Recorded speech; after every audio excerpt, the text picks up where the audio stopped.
और अगर किसी को ये बात बहुत छोटी लग रही है तो मैं बस बता दूं कि सिर्फ एक वाइटनर की वजह से यहाँ पर एक रेप विक्टिम की फंडामेंटल राइट का वॉलेशन हो रहा है। आपको तो ये पता होगा कि रेप विक्टिम की जो आइडेंटिटी है उसको किसी भी कीमत पे आप डिस्क्लोज नहीं कर सकते, नहीं तो ये एक ऑफेंस है अंडर आईपीसी और अभी करंट में बीएनएस के अंदर भी। इवन जो कोर्ट्स में जो उनके ऑर्डर्स होते हैं, जजमेंट्स होते हैं, उसमें भी वो रेप विक्टिम का नाम नहीं लिख सकते। ये बेसिक लॉ आपको पता ही होगा, नहीं पता होगा तो मैं आपको बता देता हूँ। हाल ही में सुप्रीम कोर्ट ने अपने लोअर कोर्ट्स को डायरेक्शन दी है, लोअर कोर्ट यानी हाई कोर्ट और जितने भी डिस्ट्रिक्ट कोर्ट्स हैं, कि किसी भी कीमत पे विक्टिम का नाम नहीं आना चाहिए आपके किसी भी ऑर्डर और जजमेंट में, या फिर ऐसी कोई भी इन्फॉर्मेशन जिसके थ्रू विक्टिम को आइडेंटिफाई किया जा सके।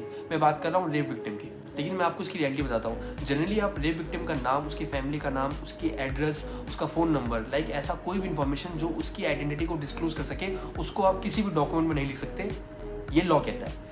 लेकिन क्या होता है, जब डिस्ट्रिक्ट कोर्ट में चार्जशीट फाइल की जाती है तो उसकी जो एक कॉपी होती है, वो जितनी भी एक्यूज है सबको एक कॉपी दी जाती है, और उस कॉपी पे जितनी भी इंफॉर्मेशन होती है विक्टिम की रिगार्डिंग, उन सबको हाइड कर दिया जाता है वाइटनर से।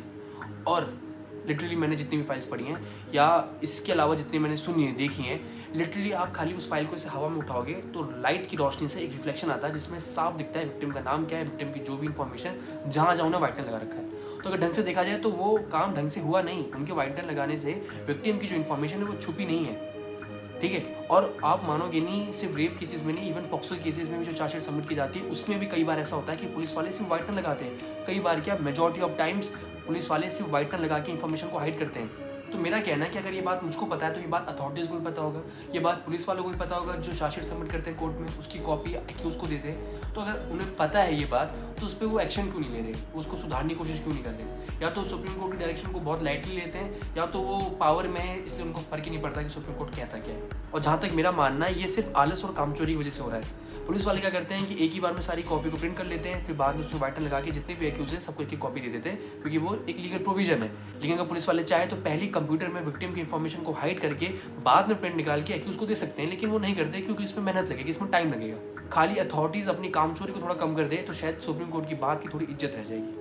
और अगर किसी को ये बात बहुत छोटी लग रही है तो मैं बस बता दूं कि सिर्फ एक वाइटनर की वजह से यहाँ पर एक रेप विक्टिम की फंडामेंटल राइट का वॉलेशन हो रहा है। और आप मान के चलो कि जितने लोगों के पास ये फाइल जाती है, ऑलमोस्ट सबको ये पता करना कि भाई रेप विक्टिम का नाम क्या है बहुत आसान है।